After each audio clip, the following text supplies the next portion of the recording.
Assalamualaikum warahmatullahi wabarakatuh.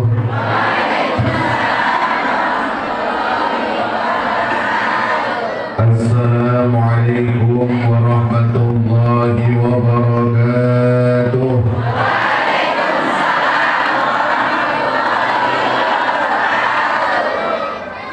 Alhamdulillahilladzi an'amana bi ni'matil iman wal islam wa faddala bani adama bil ilmi wal amali ila jami'il alam. Allahumma salli wa sallim ala sayyidina Muhammadin khairil anam wa ala alihi wa ashabihi wa dhurriyyatihi ya nabi'al ulumi wal hikam. Subhanaka la ilma lana illa ma 'allamtana innaka antal alimul hakim. Wa qala Allah ta'ala fi kitabihil karim, laqad kana lakum fi rasulillahi uswatun hasanah liman kana yarjullaha wal yawmal akhir wa dzakara Allaha katsiran. Wa qala Rasulullah sallallahu alaihi wasallam, la yu'minu ahadukum hatta akuna ahabba ilayhi min walidihi wa waladihi wan nasi ajma'in. Shadaqallahul azim wa sadaqa rasulul karim wa nahnu ala dzalika minas syahidin. Hadratul afadil jami'al ulama wal asatidzah yang kami hormati, Bapak Imam Masjid beserta seluruh Dewan Asradik yang hadir pada pagi hari ini, yang kami hormati segenap jajaran DKM Masjid Al-Falah, dan terkhusus yang kami banggakan Ketua Permata Kelurahan Tanjung Ujang, Ketua Majelis Taklim yang hadir pada pagi hari ini, hadirin kaum muslimin muslimat rahimakumullah. Puji syukur kita sanjungkan kehadiran Allah atas nikmat yang dituturkan ke hadapan kita semua. Salawat beriring salam semoga senantiasa tercurah limpahkan keharibaan pembawa berita Islam, junjungan agung baginda Rasulullah Muhammad sallallahu alaihi wasallam, para keluarga, para sahabat, serta para pengikutnya hingga di akhir zaman. Anak Melayu makan gulai disimpan di dalam panci. Kini ceramah agama sudah dimulai, mohon yang bicara harap berhenti. Burung duri di atas cemara itu bertanda takut sama burung elang. Kalau masih juga banyak yang bicara, mendingan saya cepat saja pulang. Bapak Ibu saudara sekalian yang dirahmati Allah Subhanahu wa Ta'ala, tidak dapat kita pungkiri sesungguhnya cinta dan mencintai Rasulullah sallallahu alaihi wasallam merupakan bagian penting dalam keimanan kita sebagai seorang muslim. Siapapun orangnya yang mengaku beragama Islam, siapapun orangnya yang mengaku sebagai orang yang beriman, tapi kalau dia tidak cinta dan mencintai Rasulullah sallallahu alaihi wasallam, maka rusaklah imannya orang itu. Hal inilah yang ditegaskan oleh Rasulullah dalam sabda, la yu'minu ahadukum hatta akuna ahabba ilaihi min walidihi wa waladihi wan nasi ajma'in. Tidak sempurna keimanan salah seorang di antara kalian sehingga aku, kata Rasulullah, lebih dicintai dibandingkan orang tuanya, dibandingkan anak-anaknya, dibandingkan manusia kesemua di alam semesta. Maka sabda Rasulullah SAW ini memberikan pelajaran kepada kita. Silahkan cintai ayah ibu kita, silahkan cintai suami istri kita, silahkan cintai anak keturunan kita, Silahkan cintai kekasih kita, silahkan cintai siapa saja yang hendak dicintai, tapi ingat kecintaan kepada Rasulullah Sallallahu Alaihi Wasallam harus diletakkan di atas cinta kita kepada yang lain. Ibunda cinta Rasul apa tidak? Bapak-bapak cinta Rasul apa tidak? Bu, lebih cinta mana antara Rasulullah dengan suami?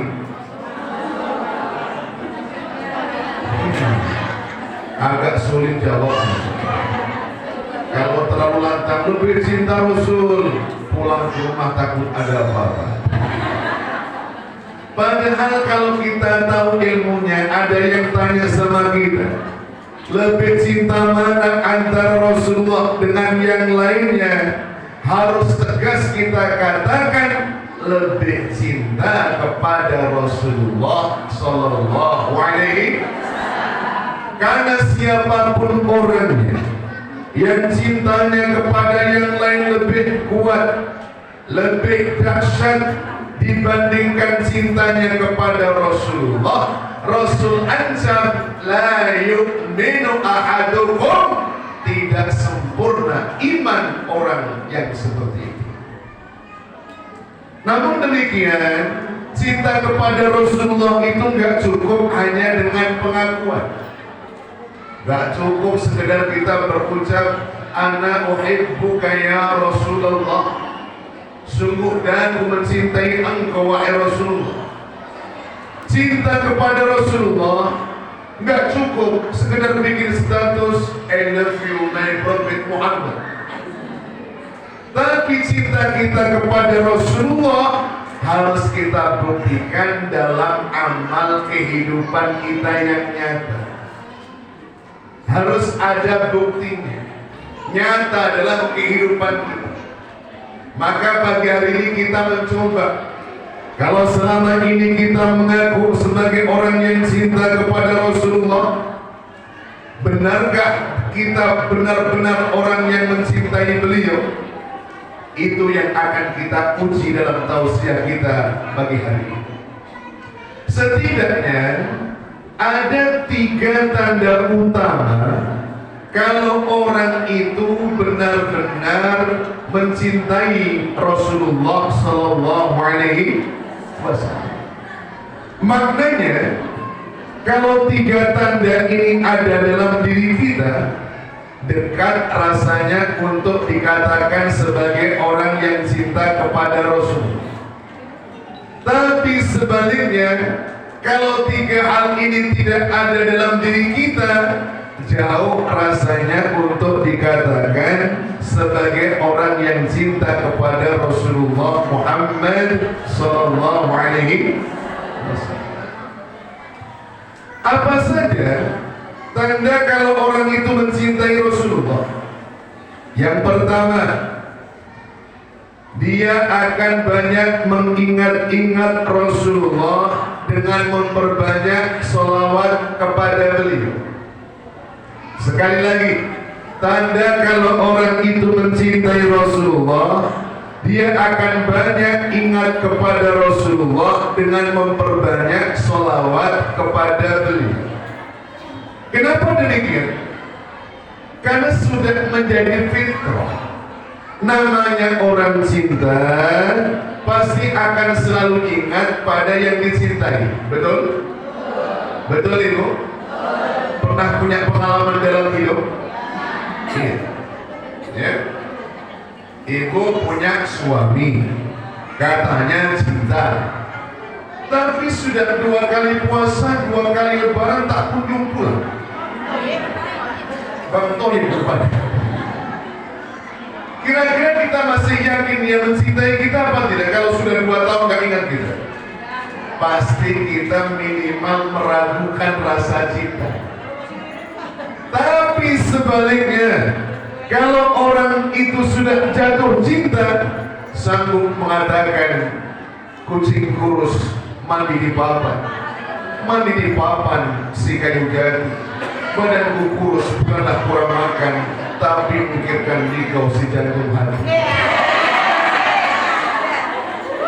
Kalau adik pergi ke hulu, tolong petikkan bunga kamboja. Kalau adik mati dahulu, nantikan abang di pintu surga. Kenapa? Karena cinta. Maka demikian juga kalau orang itu benar-benar mencintai Rasulullah, akan selalu mengingat-ingat Rasulullah dan suka menyebut-nyebut nama Rasulullah dalam untaian kalimat sholawat. Ini sudah fitrah dalam kehidupan manusia. Maka itu di dalam Quran, ketika Allah berkisah tentang orang yang benar-benar mencintai Allah, salah satu tandanya adalah alladzina yadhkuruna Allaha qiyaman wa qu'udan wa 'ala junubihim. Orang yang selalu berzikir kepada Allah, mengingat-ingat menyebut nama Allah, baik ketika saat berdiri, saat duduk maupun saat berbaring. Dalam segala keadaan selalu yang diingat Allah. Kenapa? Karena dia mencintai Allah. Maka itu kalau orang cinta Allah, dalam segala keadaan yang selalu disebut asmanya Allah, memulai perbuatan yang diingat Allah, maka terucaplah Bismillahirrahmanirrahim. Ketika mendapatkan nikmat yang diingat Allah, maka terucaplah Alhamdulillah. Ketika mendapatkan musibah yang diingat juga tetap Allah, maka terucaplah Inna lillahi wa inna ilaihi. Ketika menghadapi persoalan di luar batas kemampuan yang diingat tetap Allah, terucaplah la haula. Ketika melakukan kesalahan, kekeliruan, tetap ingat pada Allah, terucaplah Astaghfirullahaladzim. Kenapa? Dia mencintai Allah. Tapi kalau orang itu nggak cinta Allah, maka yang terucap sembarangan. Begitu salah yang terucap apa? Astaga. Ada yang begitu? Begitu lihat sesuatu yang menakjubkan, bukan ingat yang diingat apa? Amazing. Kan banyak. Ya. Ini orang yang cinta. Begitu juga kalau orang cinta kepada Rasulullah Muhammad sallallahu alaihi wasallam, maka dalam segala keadaan selalu ingat Allah. Selamat datang sahabat kami Pak Arwan. Silakan. Ya. Izin kami lanjutkan. Bapak Ibu sekalian yang dirahmati, maka demikian juga orang yang mencintai Rasulullah sallallahu alaihi wasallam, dia akan senang untuk mengingat dan menyebut-nyebut nama Rasulullah dalam untaian kalimat salat. Karena sadarilah bersama, yang bersolawat kepada Rasulullah sallallahu alaihi wasallam bukan hanya umat Islam. Yang bersolawat kepada Rasulullah bukan hanya umat manusia, tapi Allah Sang Maha Pencipta, malaikat-malaikat yang mulia juga bersolawat kepada Rasulullah Muhammad sallallahu alaihi wasallam. Hal itulah yang dikemukakan Allah dalam Al-Quran.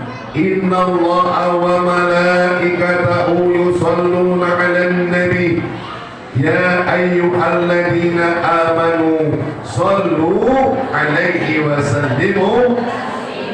Sesungguhnya Allah dan para malaikat itu bersolawat kepada Nabi, maka itu wahai orang-orang yang beriman, bersolawatlah dan sampaikan salam kepada Nabi. Bayangkan, Allah Tuhan yang Maha Pencipta, karena Allah mencintai Rasulullah, Allah pun juga bersolawat kepada Rasulullah. malaikat-malaikat yang mulia. Karena para malaikat juga mencintai Rasulullah, malaikat-malaikat pun bersolawat kepada Rasulullah Sallallahu Alaihi Wasallam. Apalagi kita sebagai umatnya, sebagai umat Rasulullah Sallallahu Alaihi Wasallam. Maka kalau orang itu benar-benar mencintai Rasulullah, maka dia akan tentu banyak dan senang bersolawat kepada Rasulullah Sallallahu Alaihi. Maka itu kalau ada umat Islam mengaku cinta kepada Rasulullah Sallallahu Alaihi Wasallam, ada umat Islam mengaku dia rindu kepada Rasulullah Sallallahu Alaihi Wasallam, tapi kok dia tidak mau bersalawat kepada Rasulullah, dia enggan berselawat kepada Rasulullah, dia tidak suka kepada orang yang banyak selawat kepada Rasulullah, maka dia tidak berhak mengaku sebagai orang yang cinta kepada Rasulullah Sallallahu Alaihi Wasallam. Allahumma salli ala Muhammad, Allahumma salli ala Muhammad, Allahumma salli wa sallim wa barik ala Sayyidina Muhammad.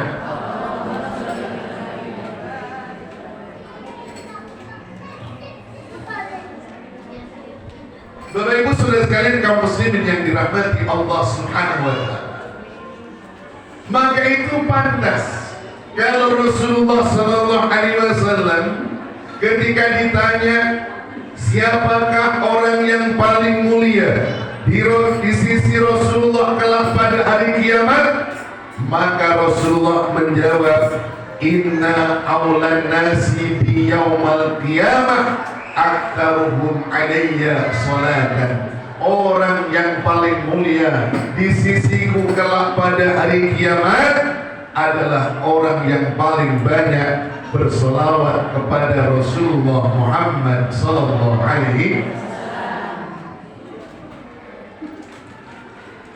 Ya Nabi salam alaika, ya Rasul salam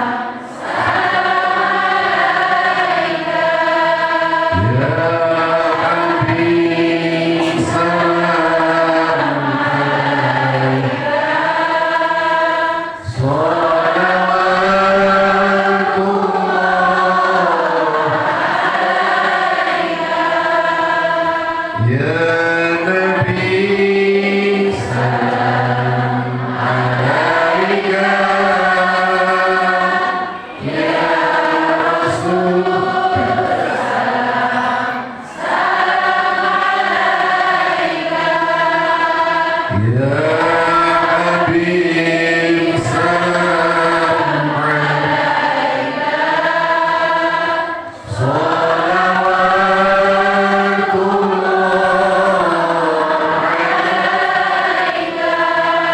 ya Nabi salam alaika, wahai Nabi Allah salam untukmu.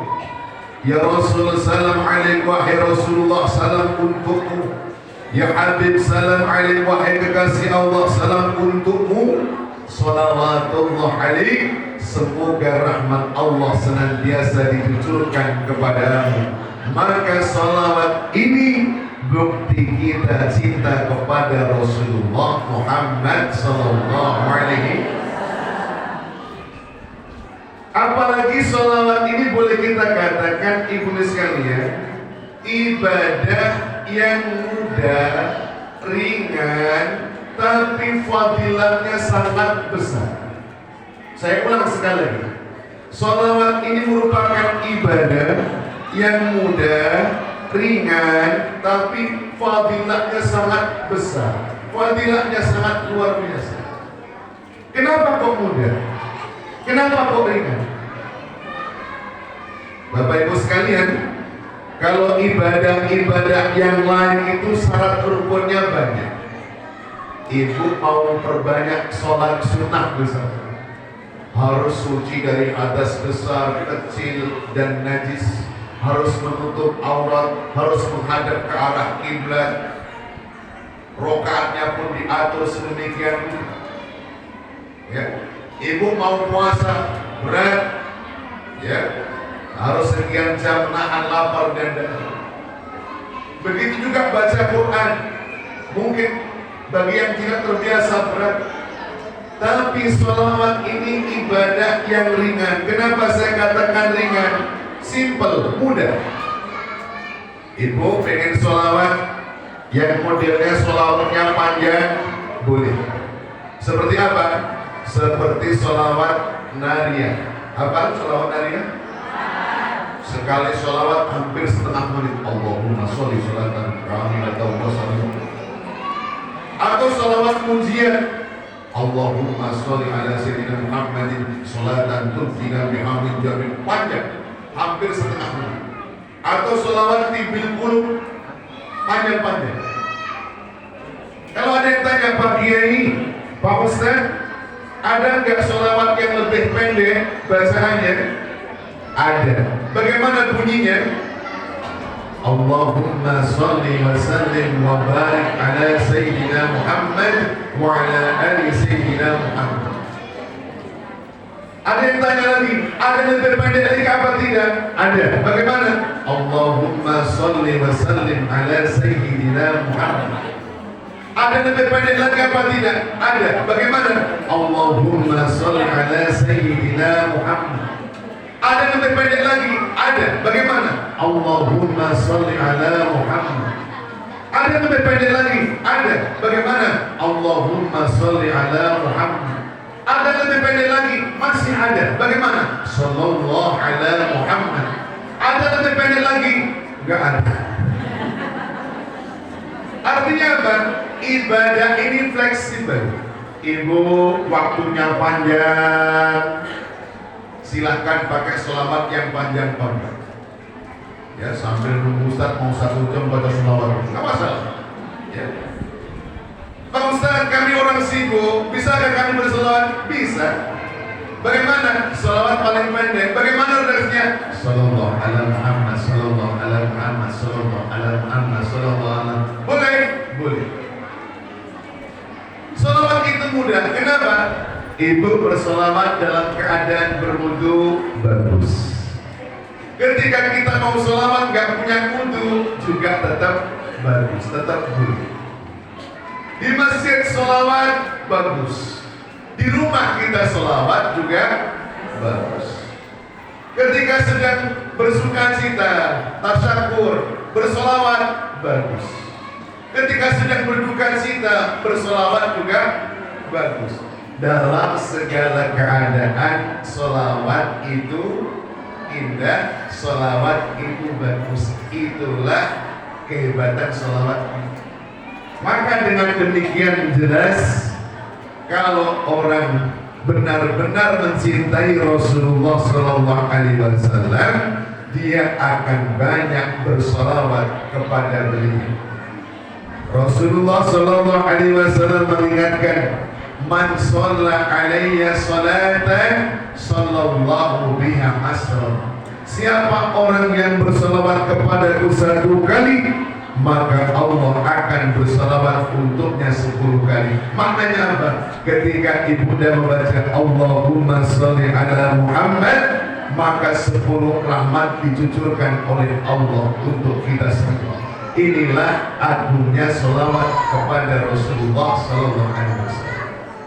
Maka siapapun kita yang ingin jadi orang yang dicintai Rasulullah, ingin dekat dengan Rasulullah, ingin jadi mulia di sisi Rasulullah, perbanyaklah sholawat kepada beliau.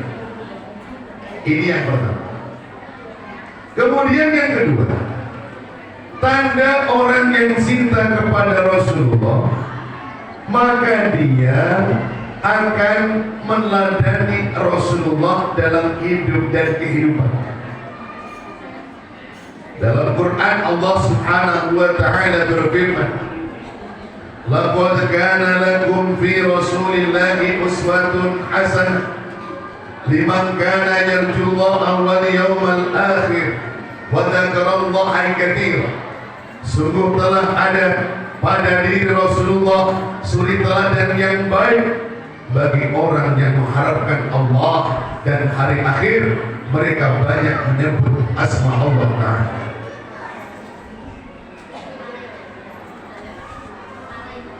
Bapak Ibu sekalian yang dirahmati, maka jelas dalam ayat ini salah satu di antara tujuan Allah mengutus Rasulullah Sallallahu Alaihi Wasallam, Rasul dijadikan uswatul hasanah, suri teladan yang baik untuk kita. Bahkan dalam ayat yang lain Allah Ta'ala berfirman, Qul in kuntum tuhibbunallah fattabi'uni yuhibbukumullah. Katakanlah olehmu Muhammad, jika kalian mencintai Allah, maka ikutilah aku, ikuti Rasulullah, niscaya Allah akan mencintai kalian semua. Bapak Ibu pengen dicintai Allah apa tidak? Pengen dicintai Allah apa tidak? Pengen dicintai Allah apa tidak? Maka kalau ingin dicintai Allah, cintailah Rasulullah. Bagaimana cara mencintai Rasulullah? Dengan mengikuti jejak Rasulullah Sallallahu Alaihi Wasallam. Maka bagi umat Islam, kalau ada yang tanya, siapakah teladan kita dalam menjaga akidah keimanan kita? Maka teladan kita adalah Rasulullah Sallallahu Alaihi Wasallam. Kenapa? Karena Rasul orang yang paling kokoh akidah keimanan. Kalau ada yang tanya siapa teladan kita dalam melaksanakan amal ibadah, teladan kita adalah Rasulullah. Kenapa? Karena Rasul orang yang paling istiqomah amal ibadah. Kalau kita bertanya siapa teladan kita dalam menjaga akhlak, budi pekerti dalam kehidupan, maka teladan itu ada pada Rasulullah Sallallahu Alaihi Wasallam. Kenapa? Karena Rasul orang yang paling akhlakul karimah dalam hidupnya. Begitu juga kalau bertanya siapa teladan kita dalam bekerja, dalam membangun rumah tangga, dalam membangun kehidupan bertetangga, bermasyarakat, berbangsa dan bernegara, teladan itu semua ada pada diri Rasulullah Muhammad Sallallahu Alaihi Wasallam. Ibunda sekalian yang dirahmati Allah, pertanyaannya, keteladanan macam mana yang dicontohkan oleh Rasulullah biar sehabis maulid Nabi ini kita bisa mendapatkan inspirasi mencontoh beliau? Pertama, dalam urusan akidah keimanan, Nabi kita Muhammad orang yang paling kokoh akidah keimanan. Ya, paling kokoh akidah keimanan. Apa buktinya? Berkali-kali pemimpin kafir Quraisy menawarkan aneka ragam tawaran-tawaran yang menggiurkan, tapi Rasulullah tidak sedikit pun bergeming untuk mundur dalam mendakwahkan Islam. Banyak pemimpin kafir Quraisy menemui Rasulullah dengan mengatakan, Muhammad, kalau engkau mendakwahkan Islam semata-mata engkau ingin mendapatkan harta yang banyak, ya, ingin menjadi orang yang kaya raya, rumahnya bertingkat, uang banyak berlipat-lipat, kendaraan mewah mengkilat, perusahaan di berbagai macam tempat, bisnis berkembang pesat, istri cantik memikat, jumlahnya sampai, akan aku persembahkan harta yang banyak untukmu, asalkan engkau berhenti untuk mendakwahkan Islam. Di kesempatan yang lain ada yang menawarkan, Muhammad, kalau engkau itu mendakwahkan Islam karena engkau ingin mendapatkan wanita yang cantik jelita, mohon maaf, karena Rasulullah punya istri pertama Sayyidatina Khadijah yang usianya lebih sepuh dibandingkan dulu, dipandang sebelah mata oleh orang-orang kafir Quraisy. dengan mengatakan, kalau engkau itu mendapatkan Islam karena engkau ingin mendapatkan wanita yang cantik jelita, rambutnya mayang terurai, pipinya bak mawar setangkai, jalannya lemah gemulai, tubuhnya tinggi semampai, senyumnya sungguh aduhai, seperti senyum seekor kumbai yang melanggar, akan aku persembahkan wanita yang paling cantik jelita, asalkan engkau berhenti mendakwahkan Islam. Atau engkau mendakwahkan Islam karena engkau ingin mendapatkan jabatan sebagai raja di raja, maka akan aku persembahkan jabatan tertinggi sebagai raja di raja, asalkan engkau berhenti untuk mendakwahkan Islam. Apa jawaban Rasulullah? Ya, jawaban Rasulullah, beliau sampaikan jawaban itu kepada pamannya Abu Thalib. Wahai paman, jangankan yang seperti itu, seandainya mereka orang-orang kafir Quraisy bisa meletakkan matahari di tangan kananku, bulan di tangan kiriku, aku tidak akan mundur untuk mendakwahkan Islam sehingga Islam menjadi jaya, atau aku yang harus mati karena memperjuangkan Islam. Itulah kokohnya akidah keimanan Rasulullah Sallallahu Alaihi Wasallam. Maka itu inspirasi yang bisa kita ambil, ibunda, ayah anda sekalian, jaga akidah kita, jaga keimanan kita. Jangan hanya uang yang tak seberapa jumlahnya kita gadekan akidah kita. Jangan hanya sembako yang tak seberapa harganya kita jual agama kita. Ya, hati-hati. Mau 2024, pilih yang jelas-jelas saja. Setuju Pak Anwar? Karena saya punya kepentingan saya sebagai Ketua Umum Majelis Ulama Indonesia Kota Batam, hanya bagaimana keadilan dalam demokrasi ini terjaga. Maknanya, kalau umat Islam Batam itu jumlahnya 75%, maka yang duduk di legislatif mestinya 75%. Setuju? Ya. Saya akan minta persetujuan, harus. Kalau umat Islam Batam jumlahnya 80%, yang duduk di legislatif mestinya 80%. Hari ini tidak.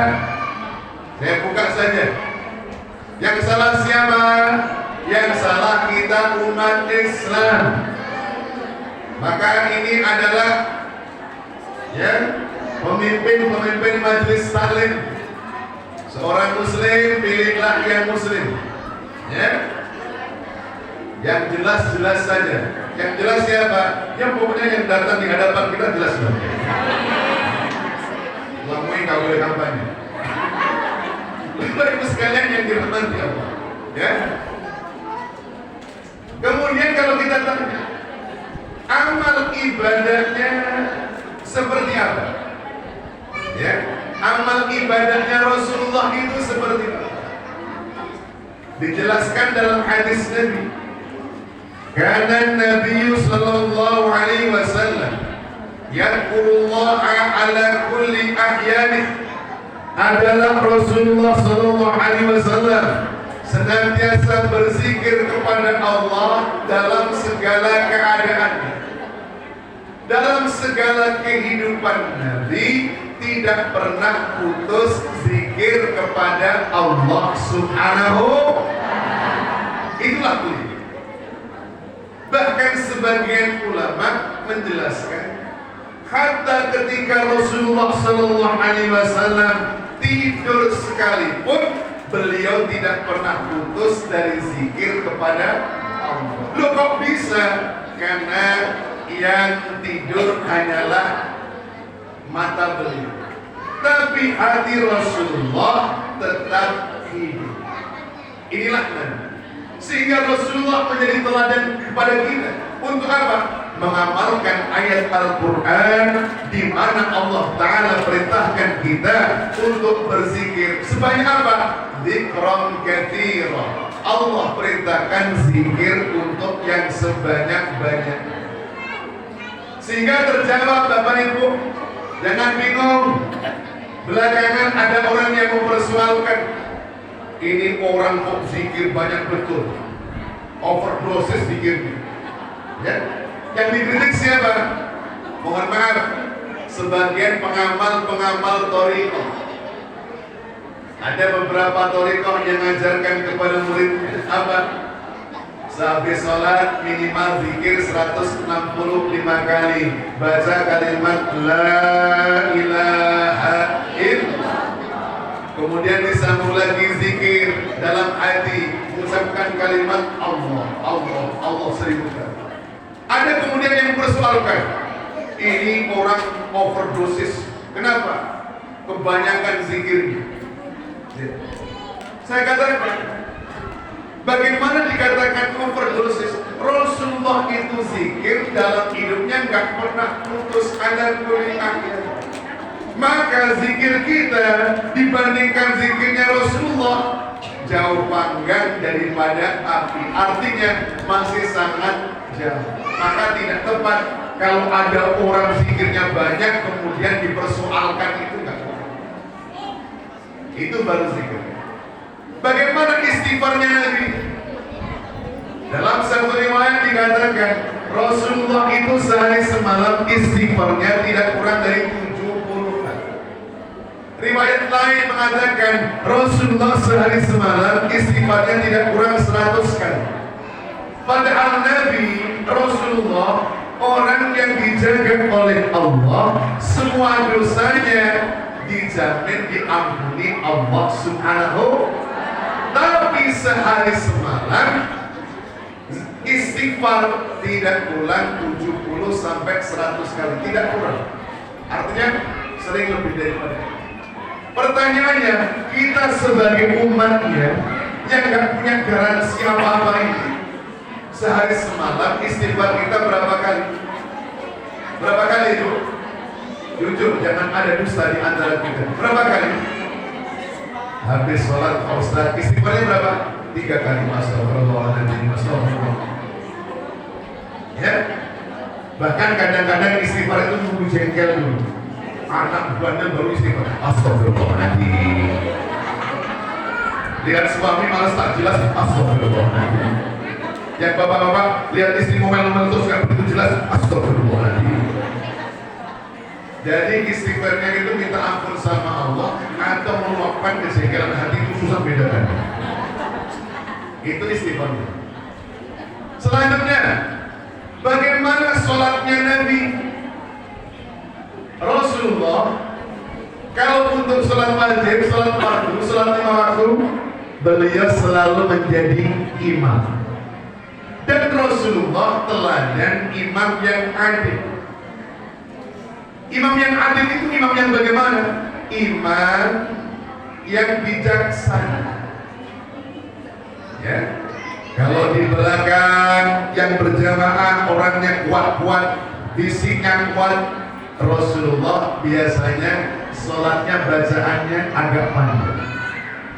Tapi kalau berjamaah di belakang yang bermakmum, ada yang sudah tua, ada yang asam uratnya kambuh, ada yang kolesterolnya naik, ada yang bawa anak kecil nangis, ada yang mau masuk kerja. Rasul akan memperpendek bacaan dalam sholat. Imam yang bijak.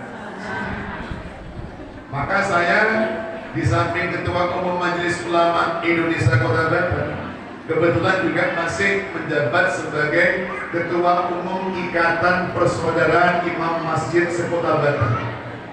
Anak buah kami ada 1.180 imam masjid musola. Pak imamnya mana nih? Ya. Lagi keluar. Ya. Sering saya sampaikan dalam berbagai macam pelatihan baru. Imam ingat harus jadi imam yang adil, imam yang bijaksana, walaupun hafid Quran, walaupun hafal Quran 30 juz, kalau imamnya sholat, lihat-lihat jamaah. Jangan mentang-mentang anak hafid Quran, rakaat pertama dibantai surah Yasin sampai selesai. Rakaat kedua surah Al-Baqarah. Hafid ya hafid, lihat dulu. Apalagi ini Tanjung Puncak bro. Jam kerjanya ketat di sini. Harus lihat dulu. Jamaah yang dirahmati, itu nanti kita imam yang bijak. Akan tetapi kalau urusan sholat sunnah, Rasulullah orang yang paling suka ya melaksanakan sholat sunnah sesuai dengan kehendak hati beliau. Beliau orang yang paling menjaga sholat tahajud, beliau jaga sholat sunnah witir, beliau jaga sholat sunnah qobliyah ba'diyah, beliau jaga sholat duha. Dan Rasulullah kalau sedang dirundung satu masalah, ada problem, beliau segera mengambil air wudhu, sholat 2 rakaat, mengadukan masalahnya kepada Allah Ta'ala. Itulah yang sering kita sebut dengan sholat hajat. Itu Nabi kita. Jadi semakin banyak masalah, Rasul akan semakin mendekat kepada kebalikan kita. Kita kalau banyak masalah justru malas. Ini hati-hati. Bahkan kalau ada yang tanya, sholat sunnah Nabi itu seperti apa? Ada kisah yang diriwayatkan oleh sahabat Hudzaifah al-Yamani.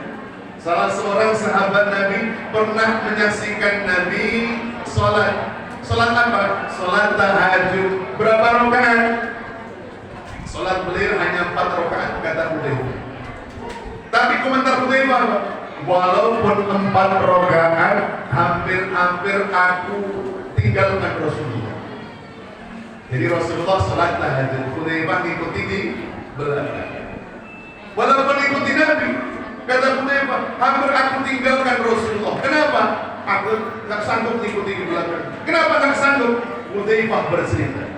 Di rakaat pertama malam itu, Rasulullah membaca surah Al-Fatihah. Sehabis Al-Fatihah, ternyata Rasulullah membaca surah Al-Baqarah. Disangka Hudzaifah mungkin hanya 100 ayat. Ternyata enggak. 1 rakaat surah Al-Baqarah sampai selesai. Sampai wa'fu 'anna waghfir lana warhamna anta maulana fansurna 'alal qaumil kafirin. Allah. 1 rakaat. Rakaat kedua, sehabis baca Al-Fatihah, Rasulullah membaca surah Ali Imran. Ternyata ditungguin juga sampai selesai. Rakaat ketiga, membaca surah An-Nisa. Ternyata juga sampai selesai. Rakaat keempat, membaca surah Al-Maidah. Ternyata juga sampai selesai. Tahajudnya hanya 4 rakaat, tapi yang dibaca surah Al-Baqarah, Ali Imran, An-Nisa, Al-Maidah. Sanggup ikuti kan? Sanggup ikuti? Jangankan yang seperti itu, sholat tarawih saja cari yang paling cepat. Betul itu? Bukan persoalan dalil, persoalan malas. Jamaah yang dirahmati. Dan sholat model panjang ini, ibunda sekalian, kalau kita ada rezeki, pernah melaksanakan haji umroh, ada yang sudah haji umroh belum? Sudah haji umroh belum? Pengen haji umroh? Mudah-mudahan yang aminnya keras di ijabah oleh Allah. Bapak Ibu sekalian, kalau kita pernah haji umroh, kalau ada rezeki umroh di bulan Ramadan, sholat tarawih di Masjidil Haram, Mekah, Masjid Nabawi Madinah. Ya, nanti kalau pengen membuktikan apa yang saya ucapkan, yang punya televisi, ada siaran Mekah Madinah, boleh dirilai. Tarawihnya Masjidil Haram, Masjid Nabawi. Berapa rakaat di sana? 20 rakaat ditambah witirnya 3. Imam Masjidil Haram Syekh Abdul Rahman Sudais, Syekh Su'ud As-Sulaim, Syekh Mahir Al-Mu'aykili, Syekh Abdullah Al-Juhani, Syekh Bandar Balaila. Di Madinah ada Syekh Ali Hudaybi, ada Syekh Salah Hudair, ada Syekh Al-Ghamidi, ada Syekh Ayyub. Mereka menjadi imam Masjidil Haram Masjid Nabawi. Setiap malam ketika tarawih, setiap satu rakaat yang dibaca satu halaman mushaf Quran. Kali 20 rakaat berarti 20 halaman. 20 halaman mushaf Quran itu persis satu juz. Kalau tiap malam tarawih 30 Ramadan khatam Quran. Dan bacaan imamnya tetap tertib. Ya, saya tadi dengar ada pelatihan tahsinul Quran, ya, dan seterusnya. Ya. Di Indonesia 23 rakaat banyak, tapi rata-rata bacaan imamnya itu hadir. Hadir itu yang Fatihahnya satu nafas. Bismillahirrahmanirrahim. Maliki yaumiddin. Dan sampai sekarang baru yang memecahkan rekor itu yang di Blitar Jawa Timur itu ada yang 23 rakaat cukup 8 menit saja. Ya. Itu memecahkan rekor dunia. Jadi saya umroh Ramadan ketemu naik taksi dengan sopir Arab. Saya ditanya, Mas Bob, istri Numan Ribay, min aina anta? Ana min Indonesia. Ya, saya dari Indonesia. Sopir Arab itu menunjukkan video tarawih yang di Blitar itu, tunjukkan ke saya. Hal hadhihi shalah sah wa la fi Indonesia? Salat ini benar terjadi di Indonesia? Saya bilang, ayo Pak, ada sahih di Indonesia. Benar di Indonesia. Apa kata orang Arab? Wallahi hadhihi salat tarawih asra fi dunya. Demi Allah ini salat tarawih paling cepat di dunia. Apa katanya? Saya Valentino Rossi, kayak Valentino Rossi. Rambutnya kita. Ya. Nah, tapi kalau di Masjidil Haram Masjid Nabawi, Bapak Ibu sekalian, walaupun satu malam satu juz, bacaannya tetap tertib. Bismillahirrahmanirrahim.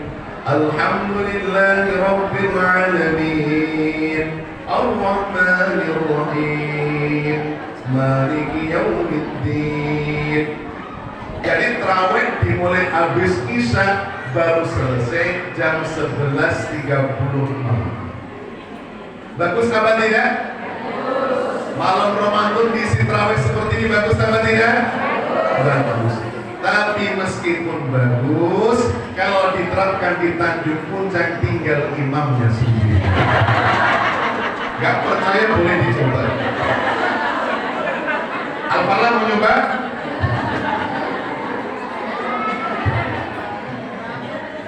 Jamaah yang dirahmati, itulah sosok panutan. Ya. Jamaah yang dirahmati. Ya, walaupun ada beberapa tempat sudah nyoba, tapi iramanya tetap dicepetin juga. Ya. Jamaah yang dirahmati. Belum kalau kita bicara bagaimana puasa Nabi, bagaimana dermawannya Nabi, bagaimana Rasulullah membangun rumah tangganya, bagaimana Rasulullah dalam kehidupan bertetangganya, bagaimana Rasulullah membangun kehidupan berbangsa bernegara. Semua teladan itu ada pada diri Rasulullah Muhammad Sallallahu Alaihi Wasallam. Kemudian yang terakhir, bukti tanda kalau orang itu mencintai Rasulullah Sallallahu Alaihi Wasallam, maka dia akan sanggup berkorban untuk Rasulullah Sallallahu Alaihi Wasallam. Kenapa demikian?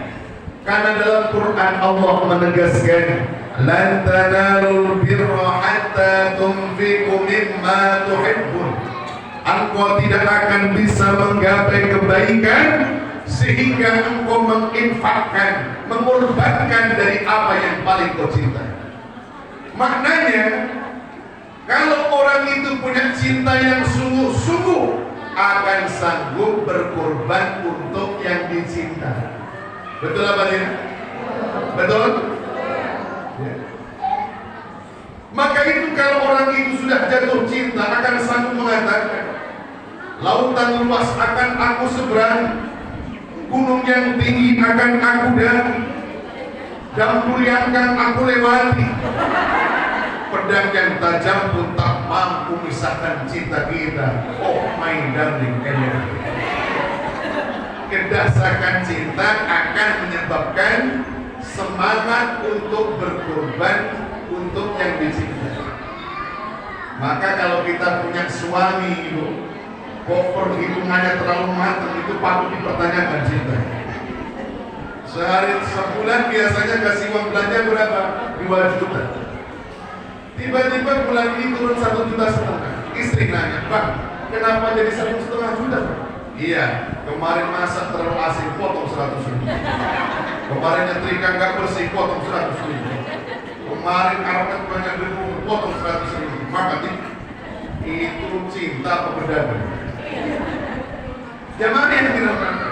Begitu juga kalau orang mencintai Rasulullah, maka niscaya dia akan sanggup berkorban untuk Rasulullah Sallallahu Alaihi Wasallam.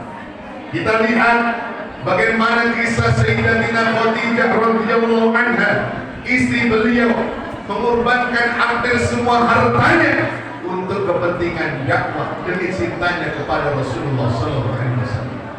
Kita ingat bagaimana sahabat Abu Bakar As-Siddiq ketika beliau hijrah, hampir semua hartanya dipersembahkan untuk dakwah demi cintanya kepada Rasulullah Sallallahu Alaihi Wasallam. Kita ingat bagaimana sahabat Utsman bin Affan, hampir tak terbilang jumlah harta yang telah dipersembahkan untuk kepentingan dakwah demi cintanya kepada Rasulullah Sallallahu Alaihi Wasallam. Begitu juga bagaimana kisah Ali bin Abi Thalib di malam hijrah, beliau rela menggantikan di tempat tidur Rasulullah, padahal tahu malam itu akan dibantai Rasul. Ali bin Abi Thalib sanggup melakukan itu demi cintanya kepada Rasulullah Sallallahu Alaihi Wasallam.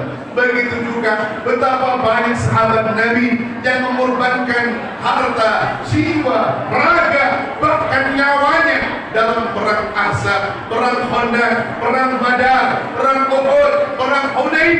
Semua lagi-lagi demi cintanya kepada Allah, cintanya kepada Rasulullah Sallallahu Alaihi Wasallam. Lo kita umatnya mengaku cinta kepada Rasulullah, mau berkorban untuk Rasulullah, padahal kita hidup tidak sejaman dengan Rasulullah. Kita tidak pernah bertemu dengan Rasulullah.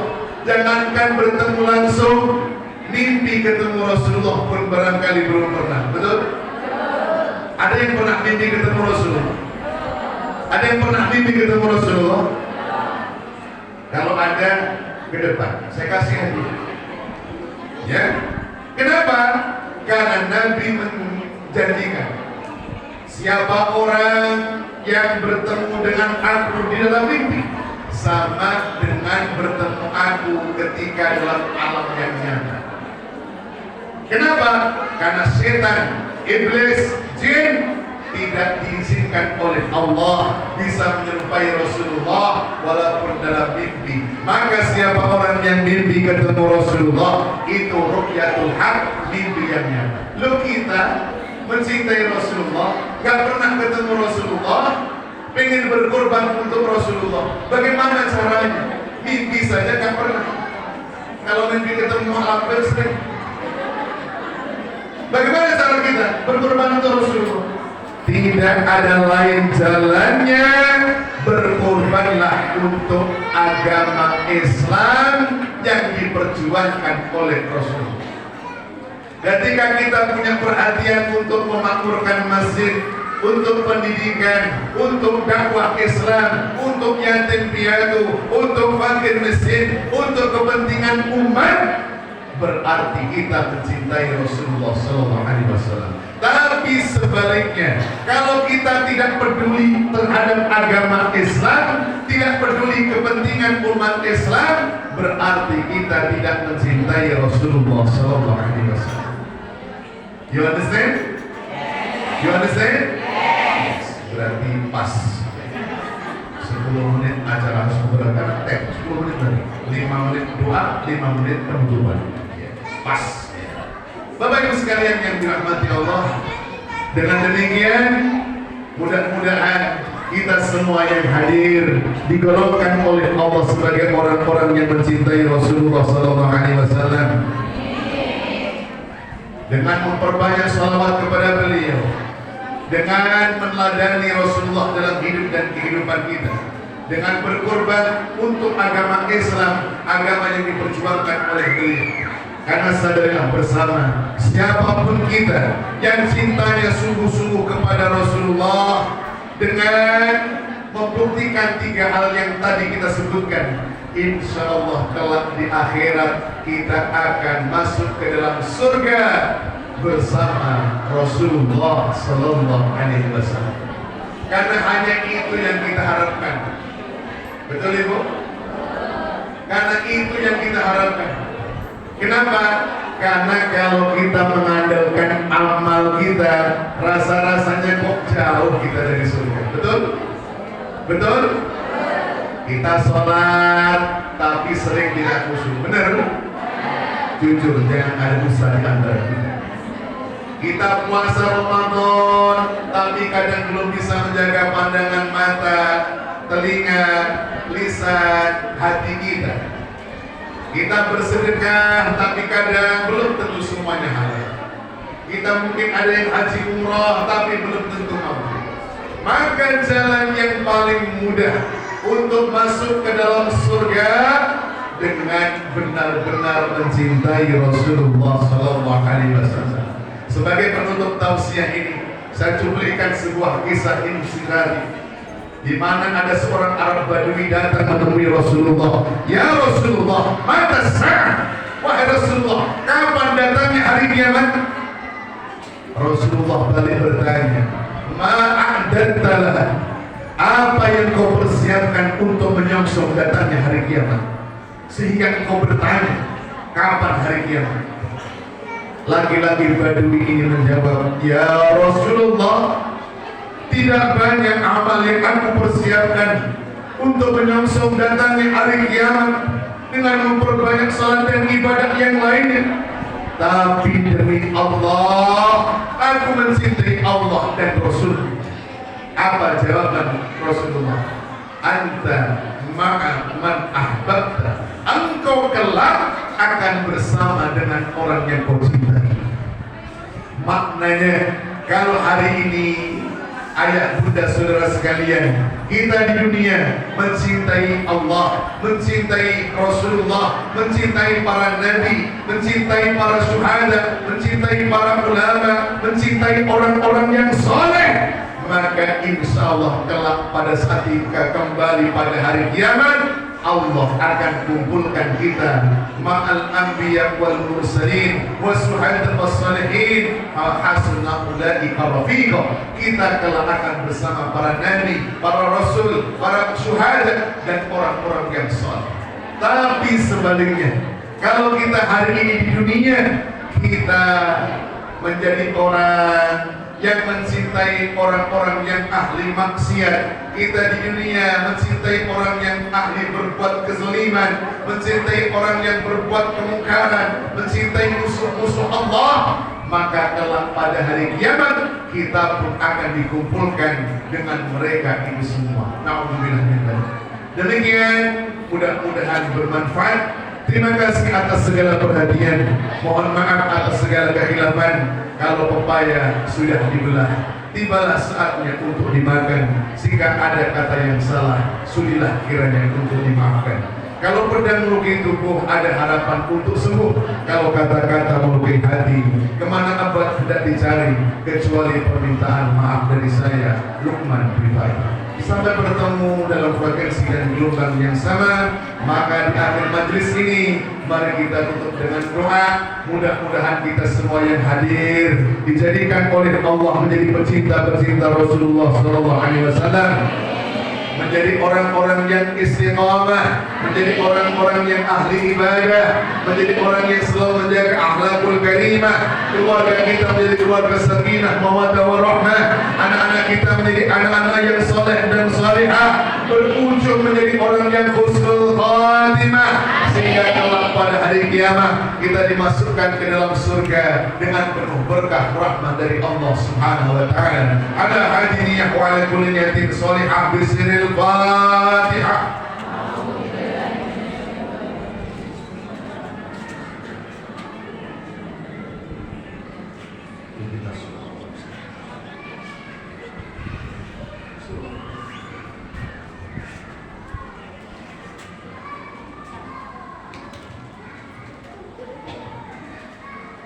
A'udzu billahi minasyaitonir rajim. Bismillahirrahmanirrahim. Alhamdulillahi rabbil alamin, hamdan syakirin, hamdan hamidin, hamdan na'imin, hamdan yuwafi ni'amahu wa yukafi mazidah. Ya Rabbana lakal hamdu kama yanbaghi li jalalika wajhikal karim 'azimi sultanik. Allahumma salli wa sallim ala sayyidina Muhammadin khatamin nabiyyin wa ala alihi wa sahbihi wa barik wa sallim ajma'in. Allahumma inna nas'aluka mujibati rahmatik wa 'azaima maghfiratik والسلامة من كل إثم والغنيمة من كل بر والفوز بالجنة والنجاة من النار. ربنا تقبل منا إنك أنت السميع العليم وتب علينا إنك أنت التواب الرحيم. ربنا لا تزغ قلوبنا بعد إذ هديتنا وهب لنا من لدنك رحمة إنك أنت الوهاب. ربنا هب لنا من أزواجنا وذرياتنا قرة أعين واجعلنا للمتقين إماما. رب اجعلنا مقيم الصلاة ومن ذريتنا ربنا وتقبل دعاء. اللهم آمنا في أوطاننا، اللهم آمنا في أوطاننا، اللهم آمنا في أوطاننا وأصلح أئمتنا وولاة أمورنا واجعل ولايتنا لمن خافك واتقاك ورضاك يا رب العالمين. اللهم أحسن شأننا كله، اللهم زدنا ولا تنقصنا وأكرمنا ولا تهنا ويسر لنا ولا تعسر علينا وأرضنا وارض عنا وتقبل منا وادخلنا الجنة بسلام آمنين يا أرحم الراحمين. ارحمنا ربنا ظلمنا أنفسنا وإن لم تغفر لنا وترحمنا لنكونن من الخاسرين. ربنا اغفر لنا ولوالدينا وارحمهم كما ربنا صغارا ولجميع المسلمين والمسلمات والمؤمنين والمؤمنات الأحياء منهم والأموات. يا عالم السر منا لا تهتك الستر عنا وعافنا واعف عنا وقل لنا حيث كنا. يا الله بها، يا الله بها، يا الله بحسن الخاتمة.